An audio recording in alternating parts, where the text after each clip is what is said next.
आजचा सवाल sponsored by Kohinoor group आणि कॉस्मॉस बँक.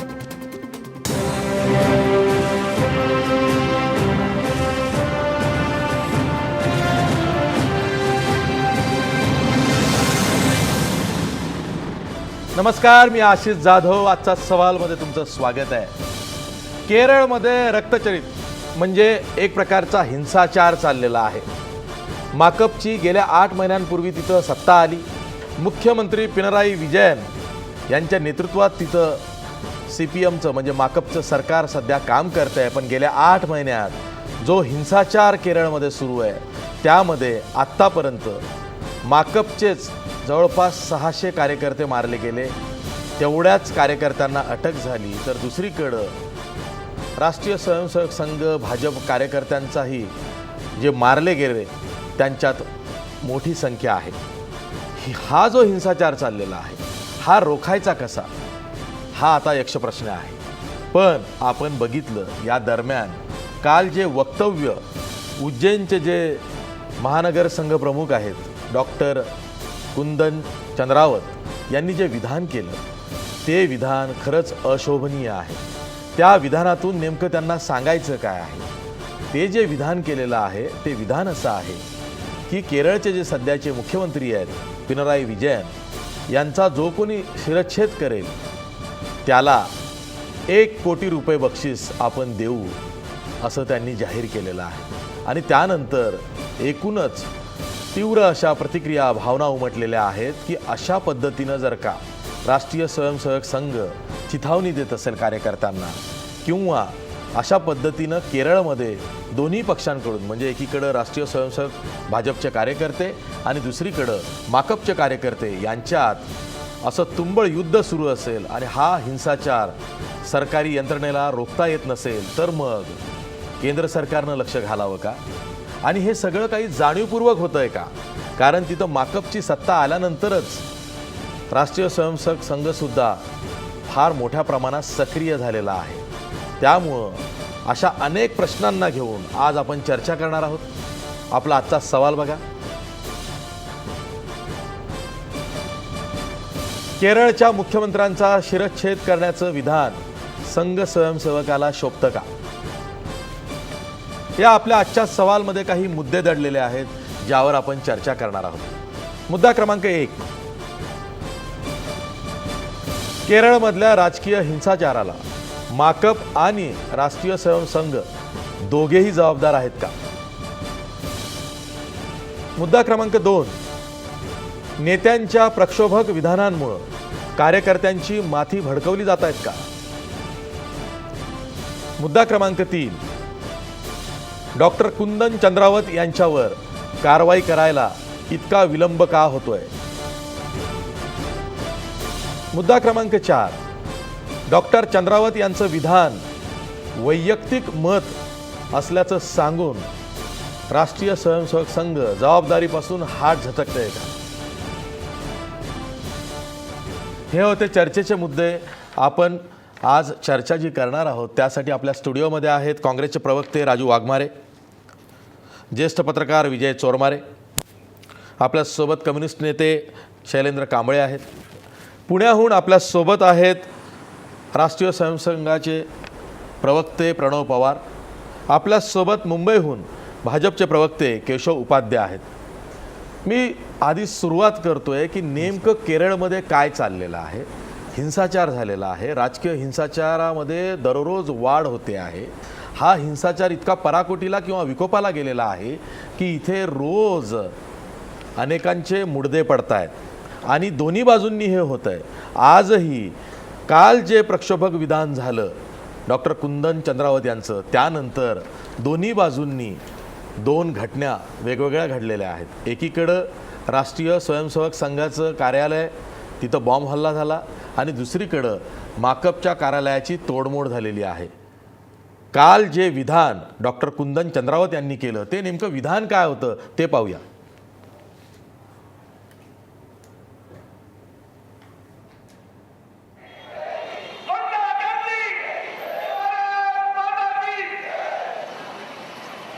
जिस राज्य को क्या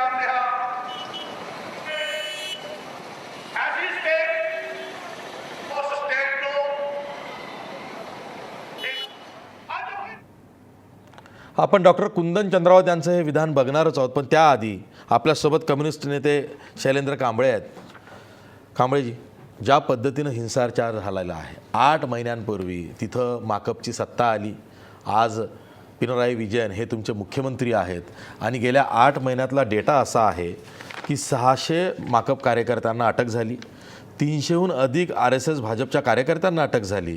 एवढंच नाही तर 50हून अधिक काँग्रेस कार्यकर्त्यांनाही हिंसाचाराच्या नावाखाली अटक झालेली आहे. इतक्या मोठ्या प्रमाणात राजकीय हिंसाचार हा आज केरळमध्ये चालला आहे.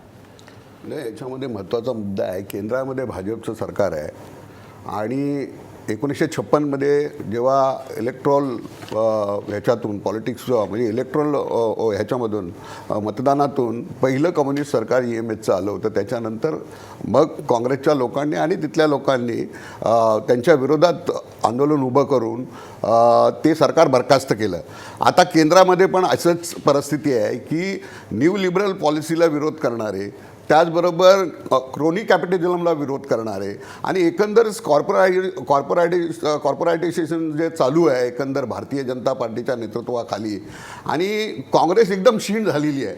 अशावेळी त्यांचीच धोरणं जी आहेत ती गतीने घेऊन जाण्याचं काम हे करतं आहे. तर त्याला खऱ्या अर्थी आयडिओलॉजिकली आणि पॉलिटिकली उत्तर कोण असू शकतं, तर डावी आघाडी माकप असू शकते आणि त्या पद्धतीने त्या धोरणांना विरोध करणं, रस्त्यावर विरोध करणं, वैचारिक पातळीवर विरोध करणं हे चालू आहे आणि त्यांना हेच नको आहे. अशा पद्धतीचं एक वातावरण निर्माण करायचं RSSच्या माध्यमातून, संघाच्या माध्यमातून आणि एक अशी परिस्थिती निर्माण करायची की ते सरकार बरखास्त व्हावं, ही पूर्ण स्ट्रॅटेजी RSSने आखलेली आहे आणि त्या दृष्टिकोनातून त्यांची पावलं पडत आहेत आणि ते ज्या पद्धतीने हिंसाचार करत आहेत. आता हिंसाचार इतक्या मोठ्या प्रमाणामध्ये झालेलं आहे की गेल्या 8 महिन्यामधलं जे सगळं तुम्ही आता इथे मांडलं, हे 8 महिन्यामध्ये आमचेच प्रत्येक जिल्ह्याची मी तुम्हाला आकडेवारी दिली, माझ्याकडे ती आकडेवारी मी पुढे मांडेन की ती जर आकडेवारी दिली तर त्या आकडेवारीमध्ये कशा पद्धतीने लोकांना आमच्या मारलेलं आहे. मग DYFIचा असेल, SFIचे विद्यार्थी असतील. मला आठवते की 2008-09ला मी कन्नूरमध्ये गेलो होतो, तेलिसरीमध्ये एक रक्त साक्षम म्हणजे ज्याला आपण शहीदी दिवस म्हणतो, या कार्यक्रमाला मी सकाळी त्या तिकडे गेलो होतो आणि माझा अनुभव आहे संघाच्या बाबतीमध्ये. 1990-91मध्ये जेव्हा मी मरोळसारख्या विभागामध्ये काम करत होतो DYFIचं, त्यावेळी देखील जेव्हा हे संपूर्ण बाबरी मस्जिद आणि याचं सगळं आंदोलन चालू होतं, ह्याच्या विरोधात आम्ही एक घोषणा लिहिली होती की मंदिर मस्जिद हा मुद्दा नसून रोजगार, शिक्षणाचा आणि अधिकाराचा मुद्दा आहे. ह्याच्या विरोधात त्या भिंतीवर लिहिलेली सगळी स्लोगन्स आहे पुसण्याचं काम RSSच्या लोकांनी केलं आणि सगळे गणवेशामध्ये येऊन आमच्यावर हल्ला केला. आमचे कार्यकर्ते त्या मरोळमध्ये त्या ठिकाणी बसस्टॉपवर प्रवाशांची लाईन लावत होते. शैलेंद्रजी, मुद्दा आहे गेल्या 8 महिन्यांपासून केरळमध्ये माकपची सत्ता आहे. मग माकपचं सरकार करतंय का एवढा मोठा राजकीय हिंसाचार स्वतःच्या राज्यात होतोय तेव्हा? आमचं सरकार पूर्णपणे त्या ठिकाणी समन्वय बनवण्याचा आमच्या कार्यकर्त्यांना, आमच्यातल्या सगळ्या लोकांना त्या पद्धतीचं. आता तुम्ही बजेट आजचं बघा, आजच्या बजेटमध्ये ज्या पद्धतीने बजेट सादर केलेलं आहे हे कुणाच्या हिताचं बजेट आहे?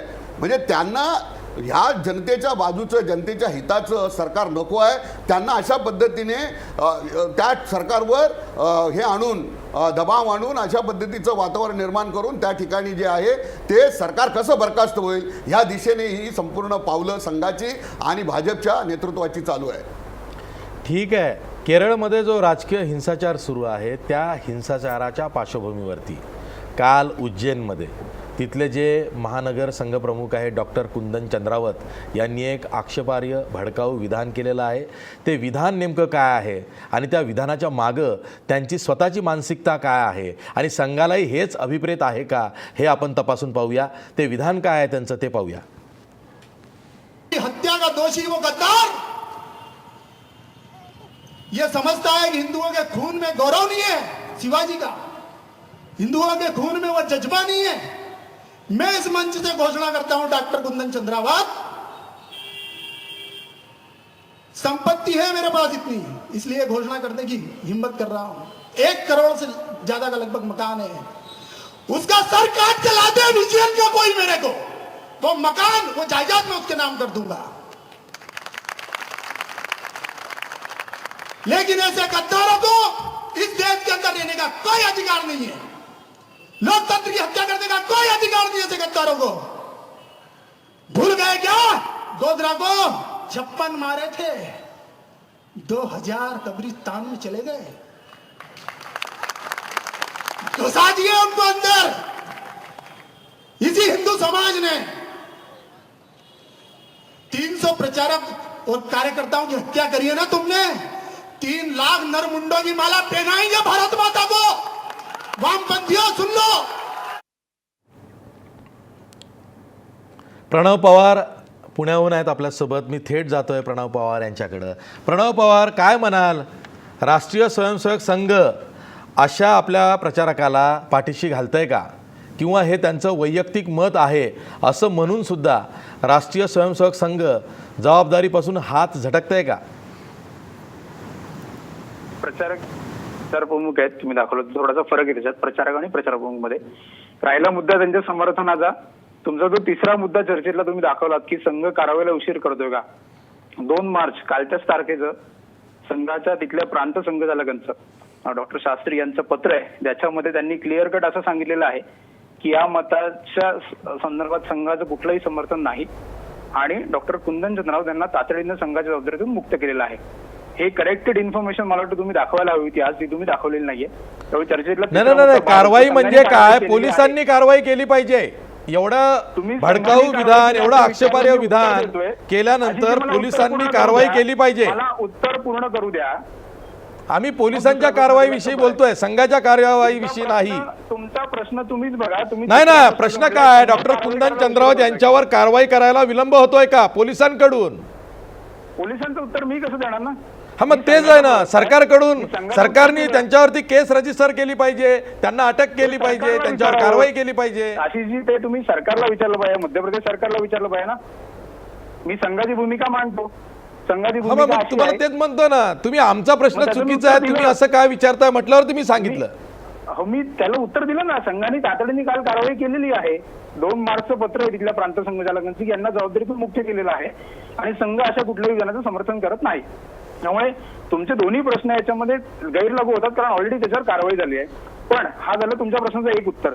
पुढचं अर्ध उत्तर मला विचारायचं आहे की एखाद्याची हत्या केल्यावरती मी काही रक्कम बक्षीस देईल, याच्यावर कारवाई शोभतं का संघाला, हा प्रश्न आहे.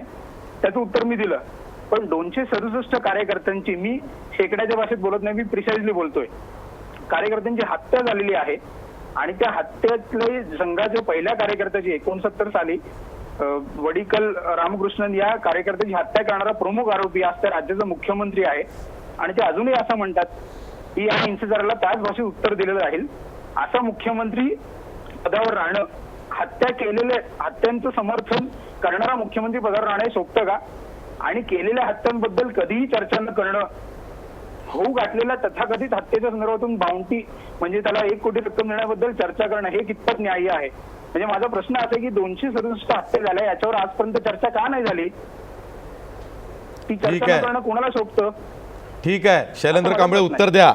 तुमच्या मुख्यमंत्र्यांवर सुद्धा हत्येचे आरोप आहेत. असे संघाचे किती हे दाखवू, पुढारी दाखवू, त्यांचे संघचालक म्हणजे कार्यकर्ते दाखवू, त्यांच्यावर हत्येचे आरोप आहेत. आमचे, मी तुम्हाला इथे यादी देतो. कासरगोडमध्ये 12 मारले, कन्नूरमध्ये 62 मारलेले आहेत, कालिगडमध्ये 12 मारलेले आहेत, मल्लपुरममध्ये 4 मारलेले आहेत, त्रिशूरमध्ये 21 मारलेले आहेत आणि पालकडमध्ये जवळजवळ 30 कार्यकर्ते मारलेले आहेत. असे 141ची तर यादी आत्ता मी तुम्हाला देतो. 500च्या वरती कार्यकर्ते तुम्ही मारले. त्याचं काय? त्याचं सांगा ना तुम्ही. त्याचं तुम्ही बोलणार नाही. तुमचा जो कुंदन हा तिथे ज्या पद्धतीचं वक्तव्य करतो आणि ज्या पद्धतीचं सगळ्या ह्याच्यामध्ये जाहीर होतं, म्हणजे तुम्ही काय विचारायचे आहात? हे संघाची लाईन काय आहे? एकीकडे दाखवायचं की आम्ही त्याच्यावर कारवाई केली. अरे तुमचं सरकार आहे ना मध्य प्रदेशमध्ये, तिथे विजयन गेले होते गेल्या महिन्यामध्ये. अखिल भारतीय जनवादी महिला संघटनेचं तिथे अखिल भारतीय अधिवेशन होतं 10वं, तेव्हा तुमच्याच लोकांनी सांगितलं की यांना आम्ही इथे सभा घेऊन देणार नाही. ही तुमची अशा पद्धतीची कार्यपद्धती आहे, हे तुम्हाला मला इथे सांगायचं आहे. आणि तेच काम इथे आता परवा मँगलोरमध्ये मुख्यमंत्री गेले होते, संघाने तिथे विरोध केला होता, तिथे सभा झाली, त्यांच्या नाकावर टिचून तिथे सभा घेतली आम्ही. आणि तेव्हा हे सगळं भडकून काल तुम्ही 1 तारखेला एकंदर संपूर्ण देशाभरामध्ये संघाच्या वतीने कार्यक्रम घेतले, लोकशाही मार्गाने घेतले. आम्हाला त्याचा विरोध नाही, तुम्ही करा ते कार्यक्रम, त्याच्यामध्ये आमचं काय मत नाही. तुम्ही तुमचा विचार मांडा, या समोरासमोर विचार मांडू ना एकमेकांचे. आमचं काय चुकत असेल, तुमचं काय चुकत असेल त्या पद्धतीने ठीक आहे मांडा. ठीक आहे ठीक आहे ठीक आहे प्रणव त्याच्यामध्ये कंटिन्यू. कोणाचं प्रबोधन करायचं आणि कोणाचं हे करायचं. ठीक आहे प्रणव कंटिन्यू. हा समोरासमोर विचार मंडळाला संघाच्या सरसंघचालक डॉक्टर मोहन भागवत यांनी केरळमधल्या प्रवासामध्ये ते जाहीर मतप्रदर्शन केलेलं आहे, मीडिया समोर केलेलं आहे की आम्ही चर्चेला तयार आहोत. त्याच्यावर मुख्यमंत्र्यांचं उत्तर काय आहे? सरसंघाने ठरवलं तर हिंसाचार थांबेल. ही कुठली भाषा? हो बरोबरच आहे, कृतीत काय आहे? बरोबरच आहे. तुमच्या गोलवलकरांनी सांगितलं हो या देशामधले सगळे शत्रू कोण आहेत, ख्रिश्चन असतील किंवा मुस्लिम असतील किंवा त्याचबरोबर कम्युनिस्ट असतील, हे तुमच्या विचारधनामध्येच आहे. म्हणजे हे तुमच्या माजी सरसंघचालकांनी गोलवलकरांनी डॉक्टर गोलवलकरांनी म्हटलेलं आहे. मग हे सगळं असताना तुम्ही काय म्हणता? बोला तुम्ही काहीतरी मुद्दा सोडून काही बोलू नाही, नका. मुद्दा सोडून नाही. नाही केरळमधली पार्श्वभूमी खूप वेगळी आहे. एक नाही शैलेंद्रजी 1 मिनिट. केरळमध्ये 1948 आणि 1952 या 2 सालामध्ये तेव्हाचे म्हणजे सरसंघचालक गोलवलकर गुरुजी यांच्या 2 सभा झाल्या आणि त्या 2 सभांमध्ये हल्ला झालेला आहे. त्यामुळं माकप विरुद्ध राष्ट्रीय स्वयंसेवक संघ हे वार किंवा हे युद्ध आजचं नाही आहे, हे 50-60 वर्ष जुनं आहे. त्यामुळं या दोघांमध्ये जे काही होतं आहे त्याला राजकीय हिंसेची पार्श्वभूमी आहेच आणि त्यातून आता हे पुढं वाढतं आहे. प्रणव, प्रश्न असा आहे ना की गेल्या 8 महिन्यापासून जेव्हापासून विधानसभा निवडणुका झाल्या आणि तिथे भाजप पराभूत झालं, तेव्हा माकपचं सरकार तिथं आलं, तेव्हापासून राजकीय हिंसाचारामध्ये वाढ झालेली आहे आणि त्यासाठी राष्ट्रीय स्वयंसेवक संघानं जी घुसखोरी केरळमध्ये चालवलेली आहे त्याला माकप जबाबदार धरते. घुसखोरी म्हणजे काय? हे काही अतिरेक्यांनी केलेली घुसखोरी आहे का पाकिस्तानमधून भारतात? संघाचं काम केरळमध्ये वाढू नये असं तुम्हाला म्हणायचं का? अशी घुसखोरी म्हणायचं की तुम्हाला? मला घुसखोरीचा अर्थ कळला नाही तुमचा. तिथल्या स्थानिकांना किंवा माकप जे स्थानिक नेते आहेत त्यांचं असं म्हणणं आहे की उत्तरेकडून दक्षिणेकडे केरळमध्ये संघ येतोय आणि इथल्या लोकांची माती भडकवत आहे. संघाने ते केरळमध्ये जायचं नाही असं काही घटनेत लिहिलंय का? पाकिस्तानच्या अतिरेकी भारतात येतात, ती घुसखोरी अधिकृत आहे. मग याला घुसखोरी कसं म्हणायचं? मला तोच प्रश्न, याला घुसखोरी कसं म्हणू शकता तुम्ही? माकप घुसखोरी म्हणतोय म्हणजे त्याचा दुसरा अर्थ असा आहे की त्यांचेच कार्यकर्ते स्वखुशीने त्यांच्या कार्यकर्ते नाराज होऊन संघाकडे. तुम्ही जर याचा जरा इतिहास बघितला, 267 कार्यकर्त्यांची 232 कार्यकर्त्यांची हत्या ही मार्क्सवादी कम्युनिस्ट पक्षाच्या कार्यकर्त्यांनी केलेली आहे. त्यातल्या बऱ्याचशा हत्या या कम्युनिस्ट पार्टी सोडून संघ विचारधारेला जुळलेल्या कार्यकर्त्यांच्या झालेल्या आहेत. हे पोलिसांवर ऑन रेकॉर्ड आहे त्या कार्यकर्त्यांची बॅकग्राऊंड. घुसखोरी तेव्हा म्हणतात जेव्हा आपले विचार पटत नाहीत आणि आपले लोक आपल्याला सोडून जातात. त्यांना वैचारिक प्रबोधन न करण्यापेक्षा धाक दाखवून, खून करून, मुर्दे पाडून, हातपाय तोडून त्यांच्या हत्या करणं याला घुसखोरी म्हणतात. म्हणून मार्क्सवादी विचारसरणी घुसखोरांचीच आहे. संघाने कधी असं म्हटलं नाही की तुम्ही संघाच्या कार्यामध्ये तुम्ही संघ जिथे शाखा होते तिथे मार्क्सवादी आहे ना, त्याला घुसखोरी संघ म्हणू शकत नाही. घुसखोरी अतिरेकी विचारच आहे आणि तो मार्क्सवादीच करू शकतात. हे माझं उत्तर. पण केरळमध्ये राजकीय हिंसाचार हा दोन्ही बाजूंनी सुरू आहे. माकपही तेवढंच जबाबदार आहे आणि राष्ट्रीय स्वयंसेवक संघही तेवढाच जबाबदार दिसतंय. नाही तर मग डॉक्टर कुंदन चंद्रावत यांनी असं विधान केलं नसतं. त्यांचं विधान जर का गांभीर्यानं तपासलं तर त्याचा अर्थ खूप गंभीर आहे आणि त्याची चिकित्सा व्हायला पाहिजे, जी चर्चेत आपण पुढे करणार आहोत. आशिषजी, तुमचं म्हणणं मी मान्य करतो, त्यांचं विधान चुकीचं आहे. खूप गांभीर्याने घेऊनच संघाने तातडीने कारवाई केली. पण एक दुसरं एक विधान मी तुमच्या समोर ठेवू इच्छितो. हे विधान माझं नाही, संघाचं नाही. अब्दुल कुट्टी नावाचे मार्क्सवादी कम्युनिस्ट पक्षाचे कार्यकर्ते त्यांनी हे केलेलं विधान आहे. 2008 साली केरळमध्ये भाजप आणि मार्क्सवादी कम्युनिस्ट पक्षांच्या हत्यांमध्ये 5 कार्यकर्त्यांची हत्या झाली. त्याच्यानंतर जी मीटिंग झाली त्याच्यामध्ये विजयन स्वतः होते. त्या मीटिंगमध्ये चर्चेत असं झालं की विजयानंतर वाक्य, हे अधिकृत वाक्य की असे जे पुरावे आहेत ना हे बंगाली कम्युनिस्टांकडून शिकले पाहिजेत. ते काय करतात? संघाच्या कार्यकर्ते पळवतात, जमिनीत खड्ड्यात गाडतात, त्याच्यावर मिठाचे पोती टाकतात. फोटो नाही, पुरावे नाहीत. हे खरं आम्ही केलं पाहिजे म्हणजे पुरावे राहणार नाहीत. हे विजयन यांचं वाक्य आहे. त्याचं आतापर्यंत कधी ऑन रेकॉर्ड झाली, हे कधी सिरियसली घेतलं, त्यांना कधी निषेध झाला? खासदार होता तो. हे बघा, ते तुम्हाला उत्तर सांगतो ना, देतात ते अब्दुल म्हणते कुट्टी त्यांचा माझा मित्र चांगला होता. बोला, बोला, कांबळे बोला. खासदार होता तो, त्याला आम्हीच निवडून आणला होता. नंतर त्यांनी काय केल्याच्या नंतर तो कसा कुठे गेला हे सगळं आम्हाला माहिती आहे. तेच बोललेत ना. समजलं, मग त्यांनी हे काय अब्दुल विधान केलं ते कुट्टीच मला बोलले. माहिती आहे ना. हे विजयनांच्या हा? statement तो बद्दल मी कसा बोलतोय. तुम्ही तिथे निवडून statement चा आला, विचार त्याला घेतला. RSSच्या लोकांनी कसा नागडा करून तिथे मारलेला आहे मुस्लिम लीग अरे, आणि ही काय RSSच्या भाषा आहे का? लोकांनी. समजलं अरे ना? काय भाषा वापरताय तुम्ही? चॅनलवर बसले तुम्ही अशी मारलेला कसली आहे, भाषा त्याला वापरताय? मारलेला आहे. मी तुम्हाला सांगतो अब्दुल कुट्टीला. तुम्हीच तुमच्या लोकांना मारताय. आम्ही मारत नाही. आम्ही आताच उलट म्हणले. त्यांना अफलीट करतो, त्यांना वरती आणतो. अब्दुल कुट्टीला मग वरती अब्दुल आणण्याचं काम कुट्टींच्या केलेलं आहे. स्टेटमेंटचा तो तुम्ही निषेध SFI करा मध्ये ना. होता. अब्दुल कुट्टी विजयन यांच्या स्टेटमेंट बद्दल म्हणतात की आम्ही कार्यकर्त्यांना जमिनीत गाडतो, मिठाची पोते टाकतो. असं केलं म्हणजे पुरावे राहणार नाही. ते विजयन यांचं वाक्य आहे. तो त्याची आता नाही ना, तो आता त्याची- पार्टीमध्ये नाहीये. आता विरोधी म्हणून विधान त्यांनी- करणार असतो, तो करणारच विरोधी विधान. असं कसं? मग मग तुम्ही तो विरोधी त्याचा विधान निषेध करणार. करा. त्याला तुम्ही तुम्ही आधीच निषेध दाखवलं का नाही केला? असेल म्हणून तो विरोधी विधान करेल. मग ते खोडून काढा विधान. ते असंच हो, काय म्हणा, आम्ही त्याच्यावर खटला खोडूनच दाखल काढलेलं करा. आहे विधान. त्याचं खटला विधानच दाखल खोडून करा काढलेलं आहे. त्यांच्यावरती. खोडून त्यांच्यावरती काढलेलं खटला आहे दाखल त्याचं करा ना विधान तुम्ही. अब्दुल कुट्टीचं. प्रणव, प्रश्न असा आहे, आपला मूळ प्रश्न काय आहे की डॉक्टर कुंदन चंद्रावत यांनी त्याचं जे उत्तर विधान तुम्हाला केलेलं दिलंय आहे आशिषजी. त्यावर आशिषजी, त्याचं उत्तर मध्य प्रदेश तुम्हाला दिलंय. सरकारनं, मध्य प्रदेश पोलिसांनी कारवाई करायला नको का? त्याचं उत्तर मी दिलंय. तुम्ही परत तोच प्रश्न विचारताय. तो प्रश्न तुम्ही मध्य प्रदेश सरकारला विचारला पाहिजे, भाजप सरकारला विचारलं पाहिजे. ठीक आहे, आपल्यासोबत संघाने भाजपचे भूमिका प्रवक्ते केली आहे. केशव उपाध्याय आहेत, त्यांना विचारतो. केशव उपाध्याय, इतकं गंभीर विधान डॉक्टर कुंदन चंद्रावत जे संघाचे आहेत त्यांनी उज्जैनमध्ये केलेलं आहे, त्यावर मध्य प्रदेश सरकार, मध्य प्रदेश पोलीस काहीही कारवाई करत नाही, अजूनही कारवाई केलेली नाही. आशिष जाधव ही चर्चा सगळी मगापासून मी ऐकतोय. असं आहे, त्यांनी जे विधान केलं ते दुर्दैवी आहे, निषेधार्ह आहे, त्याचा निषेध केलाच पाहिजे. अशा प्रकारचं कुठलीही भूमिका संघ मांडत नाही किंवा आम्ही जो विचार मांडतो किंवा विचाराबद्दल आम्हाला आदर आहे असं आम्हाला कधीही शिकवलं जात नाही. त्यामुळे अशा प्रकार आणि संघाने तातडीने त्या विषयाची दखल घेत त्यांना मुक्त केलं आणि स्पष्ट केलं की आम्ही अशा प्रकारे कोणत्याही विचाराला, हिंसेच्या विचाराचं समर्थन करत नाही. केशव संघाने उपाध्याय ताबडतोब संघाच्या काही तासाच्या आत व्यासपीठावरनं, स्पष्ट केलं. संघ कार्यक्रमाच्या व्यासपीठावरनं हे विधान त्यांनी केलेलं माझं आहे. आशिष जबाबदार जाधव- व्यक्ती म्हणून, संघाचे पदाधिकारी म्हणून हे विधान केलेलं आहे. आशिष जाधव, जर माझं मांडणी पूर्ण झाली त्याच्यानंतर आपण मला प्रश्न विचारलेत तर मी आपल्या सगळ्या प्रश्नांची उत्तरं देण्याचा प्रामाणिक प्रयत्न करेन, द्या. एवढी मी विनंती आपल्याला करतो. मुळामध्ये हे विधान जे ह्या विधानाचा निषेध हा संघांनी केला, त्यांना जबाबदारीने ताबडतोब मुक्त केलं. पण कसं आहे माहिती का, मला तो सहज, खरं म्हणजे आपण गंभीर विषयावर चर्चा करतोय पण तरी मला तो एक शेर आत्ता प्रकाशने आठवतोय आणि तो सांगितला पाहिजे त्या याच्यामध्ये की हम आह भी भरते हैं तो बदनाम हो जाते हैं और वो कत्ल करते हैं तो चर्चा नहीं होती. बरोबर आहे. मी तोच मुद्दा मांडला की खून झाले त्याच्याबद्दल चर्चा काल या नाहीये. देशामध्ये हो, काल सध्या या देशामध्ये देशामध्ये तुमचीच चर्चा आहे, संघ भाजपची, सरकार, डाव्यांचा संघाची जो आणि हिंसाचार मोदी सुरू आहे. सरकारचीच चर्चा आहे. असं काय करायचं? मला चर्चा, जाधव मला विषय मांडू देणार नसाल तर ठीक आहे, ठीक आहे, तुम्ही ठीक आहे. चर्चा बोला, करा. बोला, बोला.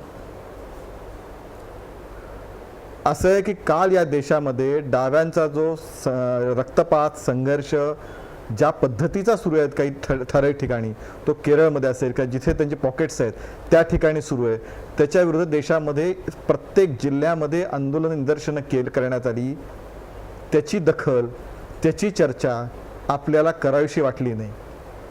पण एक विधान, आणि ते अत्यंत दुर्दैवी विधान आहे, ते विधान झाल्यानंतर आज मात्र ते विधान झालं.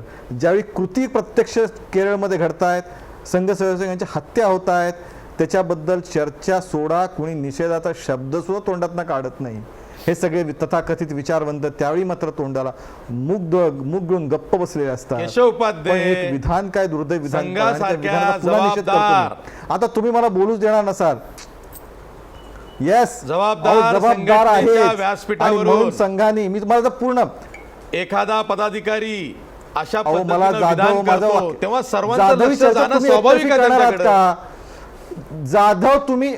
जाधव तुम्ही चर्चा तुम्हाला एकट्यानेच करायची आहे का? आम्ही नाही, थांबतो, नाही, तुम्ही बोला, हवं ते बोला, बोलत बोला. बसा. मग तुम्हीच म्हणाला, तुम्ही लक्ष का देता? मध्ये डिस्टर्ब, तुम्ही मध्ये का मला वाक्य तोडताय? बरं, ठीक आहे. वाक्य का तोडताय मध्ये माझी? नाही, तुम्ही म्हणताय त्यांच्याकडे का लक्ष मुळात असं दिलं, आहे की एक ते विधान वाक्य आलं तर एवढं वाक्य काय, केल्यानंतर असं तुम्ही म्हणालात. पुन्हा तेच. ठीक आहे. तुम्ही बोलून घ्या, वेळ असेल तर मला बोलायला द्या, मी गप्प नाही बसतो. नाही ठीक आहे, बोला तुम्ही. कायच असं आहे की मुळामध्ये या विधानाचा निषेध आणि त्या विधानाची तातडीने कारवाई संघाने केली, पण या प्रकारे केवळ नुसतं आरोप नाही तर डाव्यांचे अनेक कार्यकर्त्यांवरती डायरेक्ट क्रिमिनल स्वरूपाचे गुन्हे दाखल झाले. अशा प्रकारची किती जणांवरती डाव्यांनी कारवाई केली हो? किती विचारवंतांनी ज्या असे हत्या के संघाच्या स्वयंसेवकाच्या हत्या केल्या जात होत्या त्यावेळी किती विचारवंत किंवा किती चर्चेत सहभागी झाले, किती जण निषेध केला, त्यावेळी का मुग घेऊन गप्प बसले होते? त्यामुळे म्हणून मी असं म्हणालो की आम्ही साधं ते विधान दुर्दैवी आहे, पुन्हा सांगतो, पण त्या विधानावर आज रान माजवलं जात आहे, संघाला बदनाम करण्याचा प्रयत्न केला जातोय. पण ज्यावेळी हजारो तिथे स्वयंसेवक मारले जात आहेत, जखमी होत आहेत, हातपाय तोडले जातात केरळमध्ये, त्यावेळी बाकी सगळे गप्प का असतात? हाच तर खरा प्रश्न आहे. म्हणजे जिथे आता तुझं मगाशी काय ते काय गोळवळकर गुरुजी काय झालं, अमुक झालं, ज्या घटनेबद्दल बोला, या घटनेबद्दल कोणी बोलायलाच तयार नाही. वारंवार आमचे स्वयंसेवक मारले जात आहेत, त्यावेळी गप्प का होतात सगळे? याचं उत्तर कुठे चर्चा झाली पाहिजे. आणि डाव्यांचा जगातला रक्तरंजित इतिहास आहे, डाव्यांचा इतिहास काय सांगतो? मग तो पश्चिम बंगालमधला असो, तो केरळमधला असो, त्यांचे जिथे इथे स्ट्रॉंग पॉईंट आहेत, हा सगळा रक्तरंजित इतिहास आहे. हा काय शांततेचा इतिहास नाहीये, हा काय लोकशाहीचा इतिहास नाहीये, त्यामुळे अभिव्यक्तीचा इतिहास नाहीये. अभिव्यक्तीच्या नावाखाली दुसरा दडपशाही करणं हा डाव्यांचा इतिहास आहे. त्यामुळे ही वस्तुस्थिती आशिष जाधव लपवता येणार नाही. ठीक आहे. विजय चोरमारे, जसं ते म्हणतायत, डाव्यांचा सुद्धा इतिहास हा रक्तरंजित आहे. रक्ताच्या क्रांतीच्या नावाखाली डावे सुद्धा राजकीय हिंसाचार करतात, असं केशव उपाध्ये म्हणजेच भाजपचं म्हणणं आहे. पटतं का? केरळच्या संदर्भात आता जे काही सुरू आहे त्या संदर्भात केशव उपाध्ये जे काय म्हणत आहेत त्याच्याशी मी पूर्णपणे सहमत आहे. मी किंवा आपण कुणीही अलीकडे आपल्याला डाव्या विचारांचे नेते म्हणजे आपण ज्योती बसूंना ओळखतो, आपण सीताराम येचुरींना ओळखतो, आपण महाराष्ट्रात कॉम्रेड डांगेंची आठवण काढतो, पानसरेंचा पक्ष म्हणून कम्युनिस्ट पक्षाला ओळखतो. ही आपली डाव्या पक्षाच्या नेत्यांची ओळख ही आहे. पण ही एवढीच मर्यादित ओळख नाही. केरळमध्ये जर बघितलं तर केरळमध्ये डाव्यांचं चरित्र हे रक्तचरित्र आहे, हे आपल्याला लक्षात घ्यायला लागतं. मी फार पाठीमागं जात नाही, पण 5 वर्षापूर्वीची एक घटना सांगतो. साधारण जून 2012ची घटना असावी. MM मनी नावाचे तिथले मार्क्सवादी कम्युनिस्ट पक्षाचे एक ज्येष्ठ नेते होते, तिथले केरळ माकपमधले शैलेंद्र कांबळे यांना माहिती असतील. तर त्यांनी जाहीर सभेत सांगितलं होतं की त्यांनी त्यावेळी म्हणजे आत्ता आज 25 वर्षापूर्वी केलेल्या खुनाच्या घटनांचं जाहीर वर्णन केलं होतं. आम्ही एकाला कसं भोसकून मारलं, एकाला बेदम असं मारहाण करून मारलं, एकाला गोळी घातली असं, आणि याच्यानंतर नावं घेऊन त्या कार्यकर्त्यांची त्यांनी त्या जाहीर सभेत सांगितलं होतं. आणि त्यानंतर प्रचंड मोठं वादळ उठलं होतं. त्याच्या काही महिने आधी काय अशाच 1-2 पक्ष सोडून गेलेल्या लोकांच्या हत्या झाल्या होत्या. आणि मनी असंही त्यावेळी म्हटले होते की आम्ही जे आम्हाला विरोध करतात त्यांची यादी बनवतो आम्ही. म्हणजे जसं असं मला वाटतं सनातनची एक यादी आहे ना आता, तशी ही केरळमध्ये डाव्यांची सुद्धा एक यादी आहे असं त्या नेत्यांनी सांगितलं होतं. आणि त्या पद्धतीनं त्यांचा तो अर्थात तो आधीचा त्यांचा संघर्ष हा काँग्रेसच्या नेत्यांच्या संदर्भातला, काँग्रेस पक्षाच्या संदर्भातला होता. काँग्रेस आणि कम्युनिस्ट पक्ष यांच्यातला संघर्ष होता. त्यामुळं हे जे आत्ता वास्तव समोर येतं यात काही फार अतिशयोक्ती आहे किंवा डाव्यांचं उदात्तीकरण करण्याचं किंवा संघाला एकतर्फी ठोकण्याचं एक कारण नाही. ही वस्तुस्थिती डाव्यांची आहेच. पण त्याचबरोबर आपल्याला कुंदन चंद्रावत यांचं विधानही लक्षात घ्यायला लागतं. ते जे विधान आहे त्यातलं काय मुख्यमंत्र्यांचं शिर कापून आणा आम्ही 1 कोटी हा मुद्दा ठीक आहे. एखादा माते फिरू बोलतो तसं आपण माते फिरू म्हणून लक्ष द्यावं. पण त्यांनी त्यात जी सांगितली ती वस्तुस्थिती त्यांनी एक मान्य केली. म्हणजे गुजरात संदर्भात ते काय बोलले ते काय त्यांनी आरोप केले नाही, त्यांनी थेट वस्तुस्थिती सांगितली. 56 मारले आणि फक्त बडाई अशी मारली की आम्ही 1181 लोकांच्या हत्या गुजरातमध्ये नरेंद्र मोदी मुख्यमंत्री असताना सरकारी प्रोत्साहनानं झालेल्या आहेत. हे आपल्याला लक्षात घ्यावं लागतं. ही वस्तुस्थिती कुंदन चंद्रावत यांनी पुन्हा एकदा नजरेस आणलेली आहे. म्हणजे आजचं जे सबका साथ सबका विकासाची सुरुवात ही त्या घटनेपासून होती. त्यामुळं ही दोन्ही विचारधारा ह्या रक्तचरित्र मानणाऱ्या रक्तचरित्राशी जवळच्या आहेत. त्यामुळं त्यात कोण डावं कोण उजवं हे दोन्ही म्हणजे एकाच हातात हात घालून चालणारे आहेत असं मला वाटतं. त्यामुळं त्या दोन्ही निषेधार्ह आहेत असं मी म्हणेन. केशव उपाध्ये, डॉक्टर कुंदन चंद्रावत यांचं जे विधान आहे त्यामधलं एक वाक्य खूपच महत्त्वाचं आहे की गोध्रामध्ये 56 त्यांनी मारले, हिंदूंनी 2000 लोकांना कब्रस्तानात घातलं. हे काय सांगतंय? हा दहशत पसरवण्याचा प्रकार नाही का? मला असं वाटतं ते त्यांनी जे विधान केलं त्या सगळ्याच विधानापासून ती त्यांची व्यक्तिगत विधान असल्याचं आणि त्या संपूर्ण विधानाला कुठल्याही भारतीय जनता पार्टी किंवा संघाने सहमती दर्शवली नाही. त्यामुळे विनाकारण ते विधान संघावरती किंवा भारतीय जनता पार्टीवरती लादण्याचा थोपण्याचा प्रयत्न करू नका. नंबर 1.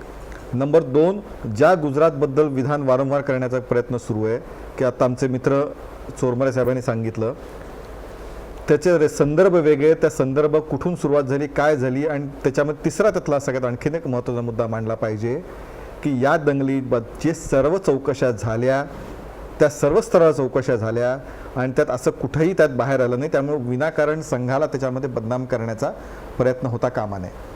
आणखीन एक मुद्दा ज्या दंगलीचा उल्लेख केला जातो, एक मुद्दा सांगतो, या दंगल शमवण्यासाठी त्यावेळच्या तत्कालीन मुख्यमंत्री नरेंद्र मोदी गुजरातचे यांनी तत्कालीन महाराष्ट्र आणि मध्य प्रदेशच्या काँग्रेसच्या मुख्यमंत्र्यांकडे पोलिसाची मदत मागितली होती, राखीव दलं मागितली होती.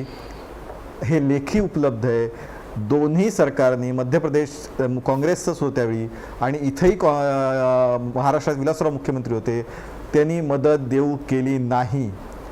त्यामुळे ते प्रयत्न प्रामाणिकपणे दंगल आठवण्यासाठी करत होते. अख्खं गुजरात राज्य पेटलं होतं. गोध्राची त्याला पार्श्वभूमी होती, लोकांच्या मनात संतप्त भावना होत्या, तरीसुद्धा ते आटोक्यात आणण्याचा प्रयत्न करत होते. काँग्रेसच्या राज्यांकडे मदत मागत होते, ती मदत त्यांना दिली गेली नाही. आणि त्याचबरोबर या सगळ्या याच्यामध्ये संघाचं कुठेही नाव समोर आलं नाही जे चोरमरे साहेब सांगतायत. त्यामुळे संघाने कधीच संघर्षाला, हिंसाचाराला, काय डाव्याचा एकमेकाच्या हातात हात वगैरे अशी भाषा हे बरोबर नाही. जगातला सगळा डाव्यांचा इतिहास अगदी तो कुठल्याही चळवळीतला असो हा रक्तरंजित आहे. हे वास्तव आपल्याला विसरता येणार नाही. तुम्ही एक नवीन माहिती देताय आणि वेगळीच माहिती देताय. काँग्रेसला सुद्धा तुम्ही कटघऱ्यात उभं करताय. आरोपीच्या पिंजऱ्यात आता काँग्रेसही उभी झालेली आहे. ते म्हणलं नरेंद्र मोदींनी तेव्हा मदत मागितली होती काँग्रेसच्या राज्यांकडे, तुम्ही नाकारली. नाही एक मिनिट, फक्त एक त्यांच्या फक्त एक मध्येच हे करतो. त्यावेळी नरेंद्र मोदी यांनी मुख्यमंत्री म्हणून काम करताना राजधर्माचं पालन केलं नाही असं अटल बिहारी वाजपेयी देशाचे पंतप्रधान होते. ते त्यावेळी मोदी शेजारी बसले, त्यांनी विधान केलं होतं. त्यामुळे कुणी काय केलं आणि कुणी नाही केलं आपण त्याच्या तपशिलात जास्त जाऊ नये. म्हणजे थेट वाजपेयींचाच पुरावा घेता येतो. धर्म पाळला नव्हता असं खुद्द अटल बिहारी वाजपेयी म्हणाले होते. केशव, काँग्रेस उत्तर द्या. नाही कसं आहे की BJP नेहमी रोज नवीन नवीन स्टोरी रायटिंग करतं आणि नवीन नवीन गोष्टी घेऊन येतात आणि इतकं खोटं बोलतात की त्यांना असं वाटतं की इतरांना ज्ञान नाही आहे किंवा इतरांना काही कळत नाही. गुजरातचं हत्याकांड ज्या पद्धतीने झालं आणि गुजरातच्या राजधर्माचं पालन करून माननीय पंतप्रधान आणि त्यावेळचे मुख्यमंत्री नरेंद्र मोदींनी जे केलं त्याला चांगलं उत्तर त्याच वेळच्या पंतप्रधान अटल बिहारी वाजपेयींनी दिलं.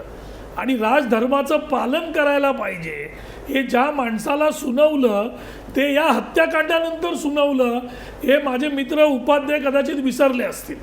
आता प्रश्न आशिष जी असा येतो की डाव्यांचा इतिहास बघणारे उपाध्याय जे म्हणतायत तर डाव्यांबरोबर RSSचा इतिहास काय म्हणतोय.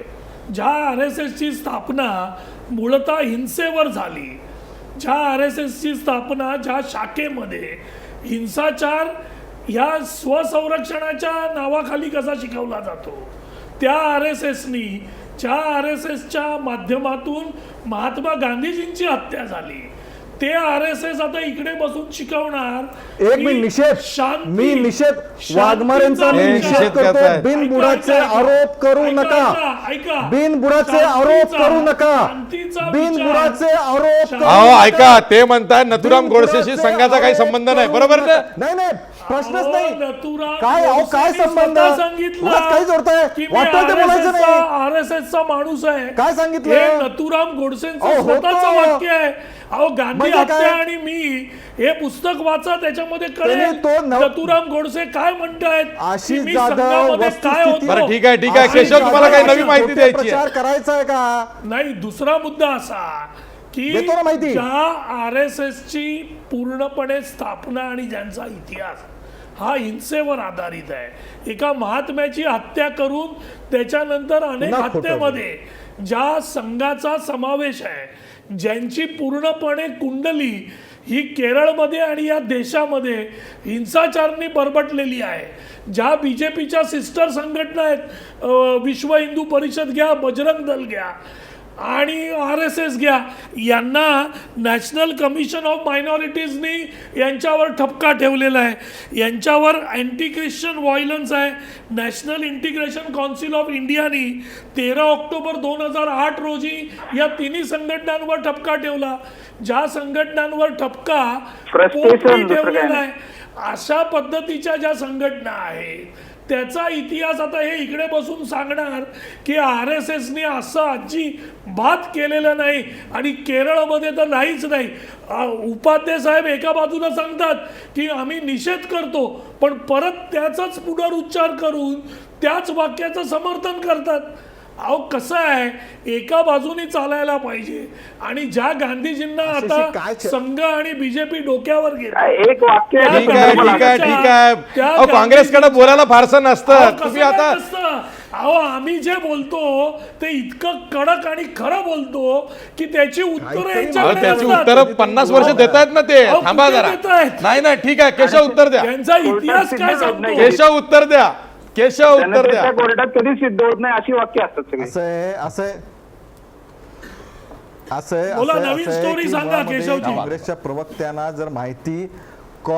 प्रवक्त्यांना जर माहिती नसेल, अभ्यास करत नसतील, मुद्दे नसतील, तर हा माझा दोष नाही. एकही मी मुद्दा जी माहिती खोडून दाखवा सांगितली, जी on केशवजी. record माहिती आहे, त्याची एकही पत्रं सुद्धा मुद्दा. आली आहेत. एक मिनिट, आता वाघमारे गप्प बसा ना. वाघमारे एक आता मुद्दा आता वाघमारे बोला. त्यांना बोलू द्या. वाघमारे आता बोलू द्या, तुम्ही मुद्दे शांत मांडू राहा. द्या.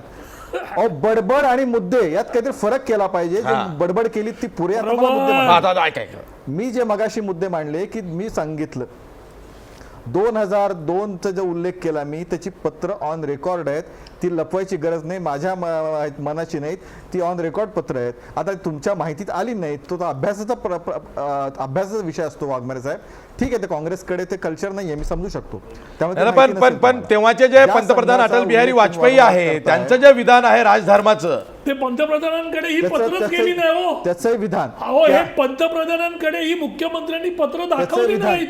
ते त्याचं राजधर्म विधान. बोलले अहो त्यावेळी. पंतप्रधानांनी मुख्यमंत्र्यांना जबाबदार धरलं म्हणून तर त्याचं- राजधर्माचं विधान केलं. असं काय करताय मग तुम्ही? ही थांबा. पत्र दाखवली नाही ठीक आहे ठीक आहे त्यांनी. केशव बोला. आता मला बोलू देणार असाल, पुन्हा तोच विषय मला बोलू, माझं वाक्य, माझी भूमिका मांडू द्या. मग हवे ते प्रश्न विचार ना, मी तर उत्तर द्यायला बसलोय. ठीक आहे ठीक आहे ठीक आहे आणि कंटिन्यू. मला काय उगाच बडबड करायची सवय नाहीये काँग्रेस. Continue. मुळात असं आहे की एक ज्या, त्यामुळे ती ऑन रेकॉर्ड आहेत. मुळामध्ये ते विधान सुद्धा त्याच वेळी असं आहे, नरेंद्र मोदी त्यावेळी म्हणलेत की हा मैं वही राजधर्म का पालन कर रहा हूं. त्यामुळे एक अर्धवट दाखवलं जातं, अर्धवट पुढचं वाक्य दाखवलं जात नाही. तिसरा त्यातला मुद्दा, मगापासून जे वारंवार सांगितलं जातं, आमच्या मित्रांनी सांगितलं की काय म्हणे राष्ट्रसंघाचा गांधी हत्येतात, हे अनेक वेळा सिद्ध झालं, सगळ्या कोर्ट कचेऱ्यात सिद्ध झालं. खरं म्हणजे आता त्याचा अधिक माहिती संबंध आहे. त्याची देतो. नाही, मुळात- ज्यावेळी नथुराम गोडसे, एक मिनिट माझं पूर्ण होऊ द्या. वाघमारे माझं पूर्ण होऊ द्या, मग आपण बोला.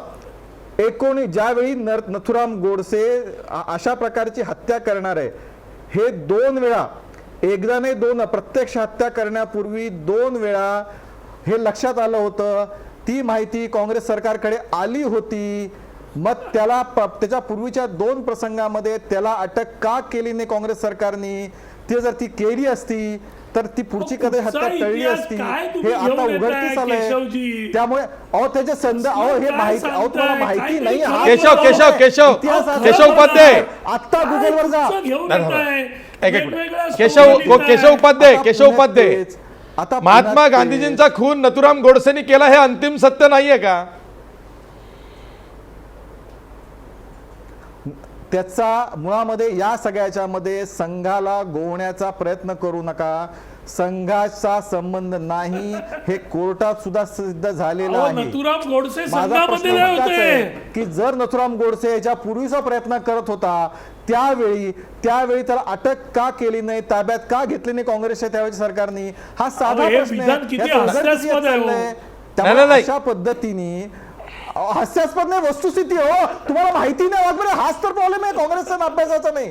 त्यामुळे एक लक्षात घ्या, या गांधी सगळ्या हत्या आणि मी विषयामध्ये हे पुस्तक वाचा, आणि मुळात केशवजी. आता थोडं ऐकून घ्या, या एक मिनिट. अहो वाघमारे ऐकून घ्या. असं आहे की आता आपले विजय चोरमारे साहेब बोलले, अहो त्या डाव्याने काँग्रेस कार्यकर्त्यांनी सुद्धा हत्या केली. अहो त्या काँग्रेस कार्यकर्त्यांच्या आत्म्यासाठी जरी जरा खरं बोला, वस्तुस्थिती मांडण्याचा प्रयत्न करा. नाही, तथ्य तर तुम्हाला काही डाव्यांना- डाव्यांनी काँग्रेसच्या कार्यकर्त्यांना मारलं तरी चालेल, पण आम्ही भाजपला विरोध करणार. ही भूमिका कुठली घेतली तुम्ही? केशव उपाध्याय, तुम्ही संघाचे ठीक आहे. प्रवक्ते आहात, ते भारतीय जनता पार्टीचे प्रवक्ते आहात, ते पहिले ठरवा. आणि ते त्या संघ पद्धतीने परिवाराचे आहेत, त्यामध्ये भाजप सुद्धा आलं. समजलं ना? हे- संघ परिवाराचे आहेत तर मग हे त्या एका पद्धतीने परिवार, बोला. हा एक एकच परिवार परिवार. असं सांगा, त्या पद्धतीने बोला. डाव्यांनी काँग्रेसचे मारले, आमचा तर इतिहास या देशामधला आहे की फिडेल सगळ्या सिस्टमने आमच्या कार्यकर्त्यांना, तळागाळातल्या कार्यकर्त्यांना, जी वर्गीय जाणीव आंदोलन करणाऱ्या कार्यकर्त्यांचे बुडदे पाडलेले आहेत, त्यांचं जीवन सगळं उद्ध्वस्त करून टाकलेले आहे. इतिहास आहे हो. तुम्हाला माहिती नसेल तर वाचून घ्या, तुमच्या अर्धवट ज्ञान आहे. आणि त्यामुळे मला असं वाटतं की तुम्ही पण वाचावा सगळा इतिहास. जसा आम्ही सगळा अभ्यास ठेवतो ना, तसा तुम्ही ठेवा अभ्यास. तुम्ही ठेवत नाहीये. हा केशव उपाध्याय, मी ब्रेक आणि नंतर सांगा पुन्हा स्पष्टपणे, तुमच्याकडे येणार आहे. मी भाजपच्या ब्रेक हात घेतोय संघाच्या- स्पष्ट सांगा ना, मी लपून ब्रेक- कशाला ठेवता? ठीक आहे शैलेंद्र कांबळे, मी ब्रेक घेतोय कारण आजच राष्ट्रपती प्रणव मुखर्जी यांनी सुद्धा कोचीमध्ये महत्त्वाचं विधान केलेलं आहे. ते असं म्हणालेले आहेत की असहिष्णू वृत्तींना देशानं थारा देता कामा नये. आणि हे विधान त्यांनी केरळमधल्या कोचीमध्ये केलेलं आहे. त्यांना माहिती आहे की केरळमध्ये सध्या काय चाललेलं आहे. प्रश्न असा आहे, जर का माकपची सत्ता केरळमध्ये असेल तर केंद्रात मोदी सरकार आहे, भाजपचं सरकार आहे. मग दोन्ही ठिकाणी दोन सरकारं असताना आणि त्यांच्याच कार्यकर्त्यांमध्ये हा राजकीय हिंसाचार इतक्या मोठ्या प्रमाणात असताना का लक्ष घातलं जात नाही राज्य सरकारकडून आणि दुसरीकडं केंद्र सरकारकडून, यावरही आपण चर्चा करणार आहोत. पण ब्रेक नंतर. ब्रेकवर जाता आपला प्रश्न बघा.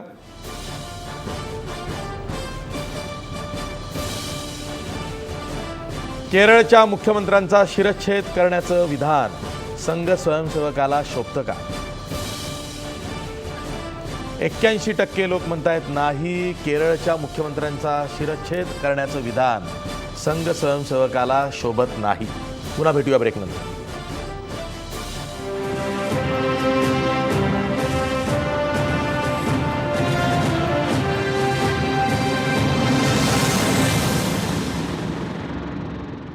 ब्रेक नंतर पुन्हा तुमचं स्वागत. मी शैलेंद्र कांबळे यांना विचारतो. शैलेंद्र कांबळे, माकपची जी युथ विंग आहे DYFI, या संघटनेच्या कार्यकर्त्यांकडून मोठ्या प्रमाणात हिंसाचार होतो आहे. आणि दुसरीकडं संघ परिवार, त्यामध्ये सगळेच आलेत, म्हणजे भाजपचे कार्यकर्ते आले, विश्व हिंदू परिषदेचे कार्यकर्ते आले, आणखीन एखाद दुसरी कुठली राईट विंग असेल त्याचे कार्यकर्ते आले. यांच्यात रोज तिथं लढती होत आहेत. पण सर्वाधिक आक्रमक कोण असेल तर DYFI आहे, अशी टीका होते. हे बघा, democratic youth federation of India, भारताचा लोकशाहीवादी युवा महासंघ, हे स्वतंत्र संघटन आहे. त्याची घटना आहे, त्याचा कार्यक्रम आहे. का आणि CPM ची विंग नाही ऐका, आहे ती? मी तुम्हाला तेच सांगतो की त्याची घटना आहे, त्याचा कार्यक्रम आहे. आणि ते प्रोग्रेसिव्ह आयडियाला घेऊन एकंदर शास्त्रोक्त पद्धतीने काम करतात. ज्या धर्मांध प्रवृत्ती आहेत त्याच्या विरोधात काम करतात. निश्चितपणाने तिथे मोठी ताकद आहे DYFIची. आणि DYFIला हे दिसतं ना की कोण कशा पद्धतीचं राजकारण करतं. आता तुम्ही जर तरुणांमध्ये या पद्धतीचा, जर त्या पद्धतीचा विचार ते भरवण्यात, निर्माण करण्याचं काम करत असतील, रचनात्मक काम करत असतील, तर हे संघाला परवडत नाही आहे. आणि मग संघाला परवडत नाही तर मग त्याला टार्गेट कोणाला करायचं? DYFIला टार्गेट करायचं. म्हणून DYFI ही तिथली तरुणांची स्ट्रॉंग ऑर्गनायझेशन आहे. आणि त्याचबरोबर स्टुडंट फेडरेशन ऑफ इंडिया पण तिथे मोठी ऑर्गनायझेशन आहे. तर हे तरुणांमध्ये एकोपा कसा निर्माण होईल, त्याच्यामध्ये बंधुभाव कसा निर्माण होईल, त्यांना एकत्र करून देश आपले जे प्रश्न आहेत ते प्रश्न कसे मार्गी लावता येईल, त्या प्रश्नाच्या बाबतीत कसं संघर्ष छेडता येईल, रोजगाराचा प्रश्न असेल, शिक्षणाचा प्रश्न, ह्या सगळ्या गोष्टीला घेऊन काम करत असताना जे धर्माच्या नावावर राजकारण करणारी जी मंडळी आहे त्याला जर विरोध करणार असतील, विरोध ते करतात म्हणून जर त्याला टार्गेट करत असतील आणि मग ते टार्गेट करून त्यांचे जर खून पाडत असतील, तर मग ती संघटना जी आहे त्या पद्धतीचा त्यांना कार्यक्रम आहे, ते स्वतंत्रपणे तो कार्यक्रम त्या पद्धतीने घेत आहेत, ते लोकांमध्ये जात आहेत, लोकांना संघटित करत आहेत. त्यामुळे DYFI करत असलेलं काम हे तिथल्या तरुणांमध्ये फार अप्रोचेबल काम आहे आणि त्यामुळे त्या नाही पद्धतीचा काय झालंय सर्वसाधारण तुम्हाला तरुण जो आहे सांगतो, ना, कन्नूर बघा, कन्नूर हे राजकीय हिंसाचाराचं केंद्र झालेलं आहे.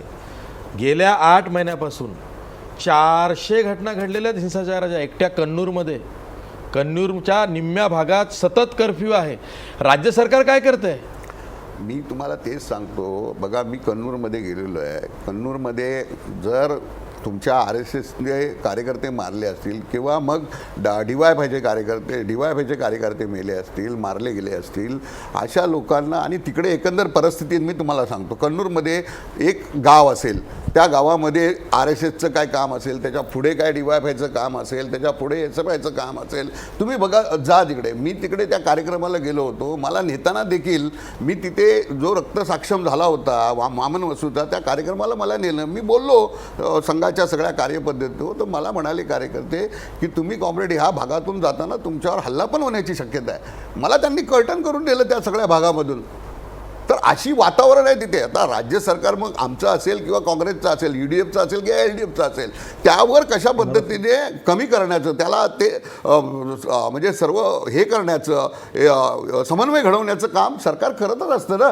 पण जर तुम्हाला तुमचंच रेटायचं असेल आणि तुम्हाला तुमचंच राजकारण रेटून पुढे न्यायचं असेल, विचार रेटून न्यायचा असेल आणि टार्गेटिंग करून जर कार्यकर्त्यांना तुम्हाला जर संपवायचं असेल, तर त्या पद्धतीचं प्रत्युत्तर होत असेल तिथे, होत आहे. प्रश्न असा आहे, माकप आहे तिथेच आहे. माकप आधी काँग्रेसच्या कार्यकर्त्यांशी लढत होतं, आता राष्ट्रीय स्वयंसेवक संघ आणि भाजपच्या कार्यकर्त्यांशी लढते आहे. म्हणजे माकपच सर्वांना अंगावर घेते आहे अशी प्रतिमा झालेली आहे. कारण काँग्रेस असेल किंवा राष्ट्रीय स्वयंसेवक संघ भाजप असेल, माकपशी लढतायत. पण मार्क्सवादी विचार हा हिंसेचाच विचार आहे ना. ठीक आहे, येतोय मी प्रणव तुमच्याकडे. विचार हिंसेचाच आहे. इथं मला पुन्हा तुम्ही विचारलं त्या प्रश्नाच्या अनुषंगानं आणि आता शैलेंद्र कांबळे जे बोलले त्या अनुषंगानं दोन्ही गोष्टी बोलायला लागतील. शैलेंद्र कांबळे असं म्हणले की DYFI ही विद्यार्थ्यांची संघटना आहे, आक्रमक युवकांची संघटना आहे आणि आक्रमक संघटना आहे. खरं तर विद्यार्थ्यांच्यामध्ये तरुणांच्यामध्ये आक्रमकता असणं हे स्वाभाविक आहे. पण त्याचवेळी त्या पक्षाची त्या संघटनेचा जो मुख्य पक्ष असतं त्याची जबाबदारी असते की त्या आक्रमकतेवर निर्बंध घालणं. पण आत्ता देशाच्या राजकारणात गेल्या वर्षे दीड वर्षात याच पद्धतीनं चाललेलं आहे की विद्यार्थ्यांच्या युवकांच्या संघटनेला पुढं करून त्यांना चिथावणी देऊन वातावरण बिघडवण्याचं, म्हणजे उद्या भारतीय जनता पक्ष हेच म्हणणार आहे की अखिल भारतीय विद्यार्थी परिषद ही स्वतंत्र संघटना आहे, त्यांची स्वतंत्र घटना आहे आणि ते स्वतंत्र अजेंड्यावर काम करतात. असं जर ते म्हटले तर म्हणजे तशाच पद्धती शैलेंद्र कांबळेंचं तशाच पद्धतीचं हे विधान आहे, तर त्याचं समर्थन करता येणार नाही. हिंसेचं समर्थन, हिंसाचाराचं समर्थन राजकारणात कुठल्याही पातळीवर कोणत्याही पक्षाचं कडून किंवा कोणत्याही पक्षाच्या करता येणार नाही. त्यांचं पूर्ण होऊ द्या ना, ऐका ना कांबळे, त्यांचं पूर्ण होऊ द्या. झालं ना त्यांनी. नाही, करता येणार नाही ही पहिली गोष्ट. दुसरी गोष्ट जी दिसते ती RSSला म्हणजे भारतीय जनता पक्षाला, म्हणजे RSS जिथं काम करते ती भूमी तयार करणे, ही राजकीय भूमी भारतीय जनता पक्षासाठी तयार करण्याचं काम करते. हे पुन्हा ते नाकारू शकतात. नाही, आमचा RSS ही स्वतंत्र संघटना आहे, भारतीय जनता पक्ष हा स्वतंत्र संघटना आहे असं ते म्हणू शकतात.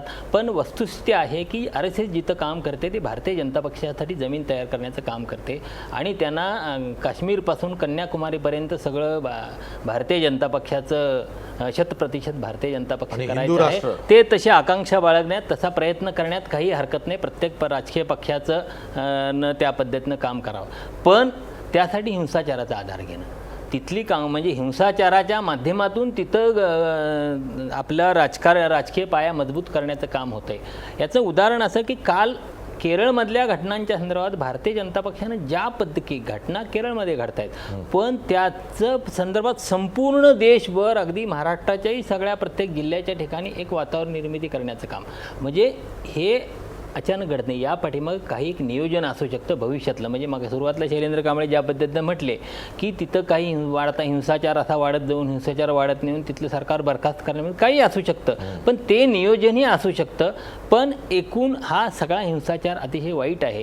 राजकारण स्वातंत्र्य मिळून 70 वर्षानंतर झाल्यानंतर भारतीय राजकारण अधिक प्रगल्भतेकडे जायला पाहिजे. मला माहिती आहे की केशव उपाध्याय उत्तर द्यायला अगदी आतुर झालेले आहेत, पण त्या आधी मी कांबळेंकडे जाणार. पुन्हा दुसरा आक्षेप जो आहे तो पुन्हा पक्षाच्या ज्येष्ठ नेत्यांच्या जो आहे, म्हणजे हे सगळं केरळमध्ये घडत असताना ह्या कम्युनिस्ट पक्षाचे जे केंद्रीय नेतृत्व आहे ते नेतृत्व याकडे कसं बघतं, ते त्या दृष्टीनं तिथला हिंसाचार कमी करण्याच्या दृष्टीनं का काही पावलं टाकत नाही किंवा सीताराम येचुरी भाजप आणि आरएसएसलाच दोष देत आहेत. तर नाही, पुन्हा येचुरींसारखी जबाबदारी आहे की तुम्ही ठीक आहे तुम्ही त्यांच्यावर टीका करा, त्यांना बोला, पण तुम्ही तुमच्या पक्षाच्या संदर्भातल्या लोकांना हिंसाचार कमी करण्यासंदर्भात तुमचं सरकार तिथं आहे, त्यांना त्यावर नियंत्रण आणण्यासंदर्भात का नीट काय डोस देत नाही. मग ह्या दोन्ही बाजूने या गोष्टी घडतायत आणि ह्या केवळ राजकीय महत्वाकांक्षेपोटी घडतायत हे आपल्याला लक्षात घ्यावं लागेल. आणि हे फार अगतिक झाले सीपीएमचे नेते, केरळ तेवढं उरलंय मला वाटतं. नाही, मला एवढंच सांगायचं, थोडं स्पष्टीकरण हे द्यायचं आहे. अखिल भारतीय विद्यार्थी परिषद हा NUCI नॅशनल म्हणजे काँग्रेस युनियन, काँग्रेसच्या नावाने या. मला सांगा, कम्युनिस्टांच्या नावाने कुठल्या युनियन आहेत? युथच्या आणि स्टुडंटच्या नाहीत. Democratic youth federation of India, AISA वगैरे काय आहेत ह्या? Student federation of India, all India student organization, AISA association, अशा संघटना आहे. ह्या कुठल्याही पक्षाशी जोडलेल्या संघटना नाहीत. असं कसं? हे तुम्ही आता नवीन विचार मांडताय. ह्या तुमच्या कम्युनिस्ट विचार मांडणारा नाहीयेत. नाही काय असं कसं? हे कसं झालंय? हा सोयीस्करपणा आहे. सोयीस्करपणा नाही, हा सोयीस्करपणा आहे. नाही, शैलेंद्र कांबळे, तुमच्याकडनं हे अपेक्षित नाही. मी थेट जातोय केशव उपाध्यायांकडे. केशव उपाध्याय, प्रश्न हाच आहे. तुम्हाला अनेक प्रश्नांची उत्तरं द्यायची आहे मला माहिती आहे, पण केरळमध्ये ह्या अशा घटना सुरू आहेत किंवा डॉक्टर कुंदन चंद्रावत यांचं हे विधान, त्या पार्श्वभूमीवरती केंद्रीय अर्थमंत्री अरुण जेटली यांचं विधान खूप विचार करण्याजोगं आहे. ते काय म्हणतायत? राष्ट्रवाद या शब्दाचा वाईट अर्थ केवळ भारतातच घेतला जातो. म्हणजे काय? राष्ट्रवादाच्या नावाखाली काही चालेल?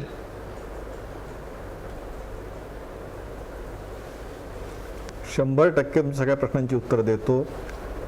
मुळामध्ये फक्त एक चोरमोले साहेबांचं एक थोडीशी दुरुस्ती कशी करतो, कारण त्यांनी जी भूमिका आत्ता मतं मांडली की भारतीय जनता पार्टीला जमीन तयार करण्यासाठी, भारतीय जनता पार्टीची सरकार येण्यासाठी राष्ट्रसंघ काम करतो, हे विधान खरं नाही. राष्ट्रसंघ एक वेगळ्या पद्धतीने आपलं काम करतो. भारतीय जनता पार्टी या संघ परिवारातला एक घटक आहे. भारतीय जनता पार्टीसाठी राष्ट्रसंघ काम करतो हे म्हणणं चुकीचं होईल. ही अगदी वस्तुस्थिती आहे. तुम्ही असं म्हणणार हे मी आधीच म्हटलेलं होतं की ज्या राष्ट्रवाद या शब्दावरून नाही, एक मिनिट चोरमारे साहेब, नाही, चोरमारे साहेब, मी संघ परिवारातला आमचा सहभाग किंवा वैचारिक वारसा आम्ही नाकारत नाही, पण संघ आमच्यासाठी काम करतो हे म्हणणं बरोबर नाही इतकं मी सांगतोय. संघाचं उद्दिष्ट व्यापक आहे. ते म्हणजे आम्ही राजकारणात आहोत, त्यामुळे राजकीय पक्षाला आम्ही काम करतोय, त्यामुळे संघासाठी आम्ही काय बाबा संघ आमच्यासाठी काम करतोय हे तांत्रिक दृष्ट्या भाजप संघासाठी काम करते असं म्हणू शकतो ना. भाजप संघासाठी काम करते. भारतीय जनता पार्टी संघ विचार जो आहे, संघ वारसा जो आहे तो आम्ही लपवला नाही, नाकारत नाही, वस्तुस्थिती. दुसरा त्यातला मुद्दा सांगतो. राष्ट्रवादाबद्दल जे अरुण जेटली बोलले, ज्या पद्धतीची चर्चा गेले काही दिवस सुरू आहे, राष्ट्रवाद म्हणजे जणू काय फार म्हणजे एक आणि या एका विशिष्ट गटाकडून मांडली जाते. ज्या पद्धतीच्या घोषणा दिल्या गेल्या, बस्तर आझादी, काश्मीर आझादी. मी आत्ता एका वाहिनीवर होतो, तिथला तो म्हणला आम्हाला महाराष्ट्र, तो आणि DY साहेबचा तो कार्यकर्ता होता, तो म्हणला आम्हाला महाराष्ट्र पण वेगळं पाहिजे, तिथली महाराष्ट्र आझादी पाहिजे, आम्हाला सगळं आझादी पाहिजे. या पद्धतीचं जे राजकारण चालू आहे, आमचं त्यातलं म्हणणं असं आहे, अभिव्यक्ती असली पाहिजे, प्रत्येकाला अभिव्यक्ती आहे, पण ही अभिव्यक्ती शेवटी तेव्हा टिकते ज्यावेळी देश आणि राष्ट्र टिकतो. जर हा राष्ट्र टिकलं नाही तर आशिष जाधवाने अभिव्यक्ती नाही, विजय चोरमरेंच्या अभिव्यक्तीला अर्थ नाही, जे डाव्या आघाडीचे आमचे मित्र बसले त्यांची अभिव्यक्ती राहत नाही ना, केशव उपाध्यायची अभिव्यक्ती राहते. त्यामुळे जी काय अभिव्यक्ती असेल राष्ट्राच्या चौकटीत ती मांडली पाहिजे, ही भूमिका आहे. पण ही भूमिका राष्ट्र मांडण्यात चुकीची काय? कोणतं पण जे राष्ट्रवाद म्हणजे संघाला आणि भयंकर भाजपला मोठी अपेक्षित घटना आहे ते राष्ट्र. जो भारत आत्ता भारतीय घटनेप्रमाणे जो भारत आहे तेच राष्ट्र, त्याच्या पलीकडे मला जायचं नाही. घटना आम्ही मानतो आणि आम्हाला तेच, आणि घटनेने हे राष्ट्र जो देश दिलाय तो देश. आता ही घटनाच काही घटनेमध्ये जणांना मान्य नाही हे राज्य आणि त्यामुळे सेक्युलर हमें राज्य चाहिए आहे असं आजादी. म्हटलेलं आहे. अशा पद्धतीने चाललेलं आहे. घटनेमध्ये हे मान्य राज्य ना, बरोबर सेक्युलर ना, नाही राज्य आहे नाकारलं असं कुठे ते? म्हटलेलं आहे. मग आम्ही ते घटना नाकारतो. ही घटना आम्ही मानतो, ही घटना मानतो. अहो हे राष्ट्र हा, म्हणून तर त्या घोषणा येतात ना, अरे, हमें चाहिए आजादी, त्या घटने- बस्तर त्या मांगता आजादी, घटनेच्या अंतर्गत काश्मीर जे मांगता काम व्हायला आजादी. पाहिजे होतं या ते घोषणा झालं नाही कुठल्या? ना. भारत केशव सेक्युलर उपाध्याय. राज्य आहे की अहो, नाही? ते झालं नाही ना केशव अहो, या उपाध्याय. देशात घटनेमध्ये आम्ही या भारत देशाचे हे नागरिक पर्यंत मानलं आहोत, जातं. या देशाचे नागरिक कुठली आहोत, गुलामगिरी आम्ही मला सांगा घटनेला तुमच्यावरती मानतो, आता. आम्ही त्या म्हणजे घटनेच्या ही कक्षेतच त्या अशा घटनेच्या पद्धतीची चौकटीतच काम ढोंगी करतो भूमिका. केशव. आम्ही ही त्या घटनेच्या ढोंगी चौकटीतच भूमिका काम जी आहे करतो, त्या डाव्यांची, घटनेला त्याला बाजूला आमचा करून आक्षेप काम आहे. करत नाही. त्याला आणि हा आक्षेप आहे इतिहास आहे की नाही आमचा. आम्हाला त्या घटनेच्या आम्हाला चौकटीतच आम्ही स्वातंत्र्य काम मिळालं केलेलं नाही. आहे. कुठलं त्यामुळे स्वातंत्र्य मिळालं मला सांगा आम्ही ना. देशाच्या घटनेच्या चौकटीतच अहो, काम घटना करतो. मान्य घटना नाही म्हणतो, ही आमच्यासाठी भूमिका आहे, ते सर्वोपरी आम्हाला चाहिए आहे. आजादी. आणि त्या ती घटनेचा मान्य ज्या नाही, वारंवार सांगताय पद्धतीने तुमच्या ज्या घोषणा. पद्धतीने घटनेचा सर्वसाधारण लोकांसाठी उमर खलीद फायदा तेच झाला म्हणतोय. पाहिजे होता, त्याचं उमर जे खलीद महत्व जे लोकांना म्हणतोय, ओळखलं अभिव्यक्ती पाहिजे होतं. स्वातंत्र्याची ते आजादी केलं पाहिजे. नाही म्हणतोय. अभिव्यक्ती त्यामुळे लोक आता स्वातंत्र्याची ते उठतायत, आजादी जागृत पाहिजे. होतायत आणि म्हणतायत ती आहेच की ना, आमची तुम्ही अभिव्यक्ती मिळालं आहे ती आम्हाला ती मिळाली आहेच पाहिजे. ना. त्याच्यासाठी म्हणतायत लोक. ठीक आहे, अभिव्यक्ती स्वातंत्र्याची अहो, तुम्ही आजादी पाहिजे अडवलं कुणी? असा आणि व्यापक आजादी- अर्थ आहे. आजादी म्हणजे काय? केशवजी, मला सांगा, नुसतं आजादी म्हणजे काय? समस्या कुठला तरी काय? ढोंगीपणा हाच अहो, आहे. बाहेरचा शब्द आहे का? बाहेरचा शब्द आहे का आजादी? अरे हा ढोंगीपणा अरे, आशिष जाधव. ढोंगीपणा अहो, म्हटला, कुठली तुमचा अभिव्यक्ती ढोंगीपणा आहे. आक्षेप मला नाही, द्यायचा? नाही, नाही, नाही, विषयाला वेगळं वळण द्यायचं नाहीये. विषय अभिव्यक्तीवर चंद्रावर अशा स्वातंत्र्य पद्धतीचं सांगण्यात स्टेटमेंट करतो. मला आशिष तुम्ही- जाधव, तुमच्या सरकारने काय त्याच्यावर व्यक्त करायचं कुठलीही मला FIR सांगा. केली का? ते ठीक मला आहे. सांगा ना. ना. त्याच्या विरोधात मात्र FIR घोषणा करा ना काय? तुम्ही. आजादी तुमचं पाहिजे सरकार आहे की ते काश्मीरला. भारतीय बस्तर जनता मागे पार्टीचं- आजादी. तुम्ही यांच्या भारतीय घोषणा जनता आहे. पार्टीचे प्रवक्ते म्हणून आलेला आहात. तुम्ही तिथे सांगा की चंद्रावतवर कारवाई करा, FIR लॉन्च करा, असं सांगा त्यांना. सांगा हा, ना, तुम्ही केशव, नाही सांगा. सांगू शकत कारण तुमची अहो, ती पोस्ट होणार तिथपर्यंत कारवाई. नाहीये. तर सांगायची हे मी गरज तुम्हाला काय? सांगतो. ती कारवाई होणार ना ती. अरे, काय कारवाई होते सांगा ना मी तुम्ही. उत्तर कारवाई देतो. करायला सांगा तुम्ही ना. शांत बसलात त्याचं उत्तर देतो. हा, द्या द्या, आता थांबा. तुम्ही शांत बसलात तर उत्तर देतो. हो, द्या, बोला बोला. शांतच आहे. मुळात असं आहे, माझी वाक्य पूर्ण होऊ द्या, मला अर्धवट तोडू नका. असं आहे की त्या संदर्भातली कारवाई मी इथे ठामपणे सांगतो, जाहीरपणे सांगतो, मध्य प्रदेश सरकार 100% त्याच्यावरती कारवाई करेल. पहिला मुद्दा. दुसरा मुद्दा, केवळ अशा प्रकारचं विधान केलं म्हणून ती कारवाईची मागणी होतीये, ती मागणी रास्त आहे. पण ज्या डाव्यांवरती प्रत्यक्ष अशा प्रकारे संघर्षाचे गुन्हे दाखल आहेत, गुन्हेगारी स्वरूपाचे गुन्हे कार्यकर्त्यांनी दाखल आहेत, त्यांच्यावरती कम्युनिस्ट पक्षाने कोणती कारवाई केली याची पण माहिती हे तर दाखल आहेत. इथे तर अजून त्यांनी विधान केलंय जे प्रत्यक्ष सहभागी होते. अशी असं नाही झालेलं. विषयाला वेगळं वळण देऊ नका. असं नाही, नाही, झालेलं नाही, केशव, नाही. प्रश्न असा आहे, केशव, प्रश्न असा आहे. असं झालेलं नाही. राष्ट्रीय ही स्वयंसेवक वस्तुस्थिती संघाने आहे. कोणती कारवाई केली? केशव, रामजेठ मलानीने जर सगळं काढलं ना, तुमचं सगळं बाहेर केली, येईल. संघाने ताबडतोब केली. हा, आशिष रामजेठ तेच सांगायचंय. मलानीने ठीक आहे, सगळं काढलं ना, आज संघाने तुमचं कारवाई नरेंद्र मोदी केली सगळं बाहेर येईल. ताबडतोब. ठीक आहे, ठीक आहे, थांबा, एखाद्या थांबा, संघटनेने अरुण जेटलीला कशाला तिथे ठेवलं काढा. आहे? तुमचे अरुण नाही, जेटलीला देशाचे याच्यासाठी पंतप्रधान ठेवलं आहेत. आहे की ही नरेंद्र भावना मोदीच्या सगळ्या भावना देशात ढोंगीपणाची, तिथे ही लढवले तुमचे आहेत. थांबा, तुमचे थांबा, नाही, कांबळेजी, देशाचे थांबा. पंतप्रधान आहेत. म्हणून. हे भाई ही भावना, हे बघा हे डबल म्हणून. स्टँडर्ड.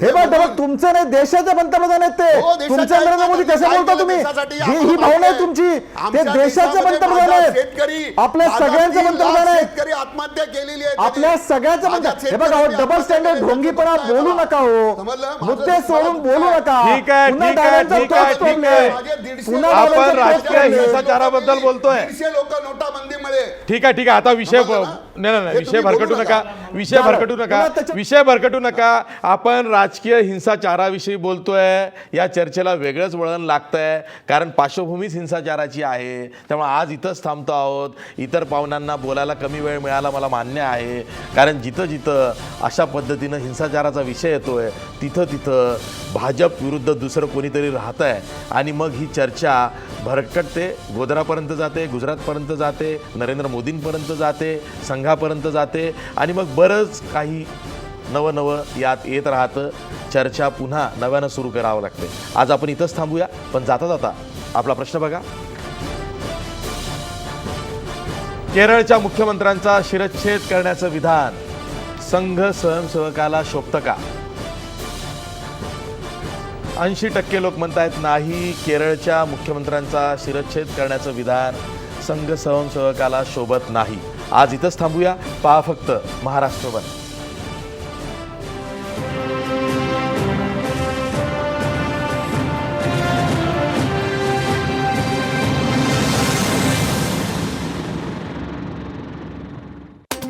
आजचा सवाल स्पॉन्सर्ड बाय कोहिनूर ग्रुप आणि कॉस्मॉस बँक.